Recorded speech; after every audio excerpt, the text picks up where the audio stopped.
dirais qu'il y a quand même des concentrations de cabinets par le biais de rachats, parce qu'il y a des professionnels qui ont l'âge de la retraite.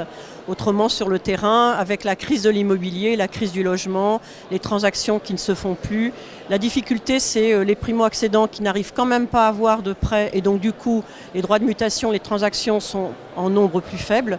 La deuxième difficulté, c'est la rénovation. Surtout, il ne faut absolument pas toucher aux dispositifs d'aide qui existent aujourd'hui. C'est à peu près ça. Et puis surtout, c'est de reconnaître quand même l'investisseur immobilier particulier. Or, aujourd'hui, on est plutôt en train de le faire crouler sous les taxes, etc., plutôt que de l'encourager. Ça avance étape par étape. On est plutôt pour les coopérations opérationnelles, justement sur le terrain, à travers l'organisation d'événements mutuels. Ça passe par les fédérations locales ou par les pôles régionaux UNIS locaux. Le grand sujet côté FNIM, c'est quand même la question des modèles économiques qui sont les réseaux de mandataires indépendants, dont manifestement ils ne veulent pas. Or, ce sont des adhérents depuis plus de 10 ans.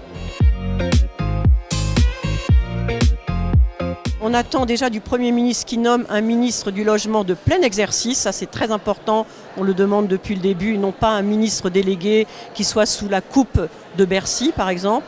Deuxièmement, on attend de ce ministre et de ce Premier ministre qu'ils prennent en compte la crise du logement. Il y a eu des mea culpa avec M. Béchu, avec M. Le Maire, avec le Président de la République aussi sur les étudiants. Mais au-delà de ce mea culpa, qu'on soit mis autour de la table et qu'on puisse travailler sur le financement de la rénovation, sur la prise en compte de l'investisseur, comme je disais tout à l'heure. Ça, c'est très important. Et surtout, puisqu'il y a des dispositifs et qu'il y a une loi de finances qui pointe son nez, surtout ne pas toucher aujourd'hui à MaPrimeRénov'. C'est très important dans l'état actuel de sa considération, de son éligibilité.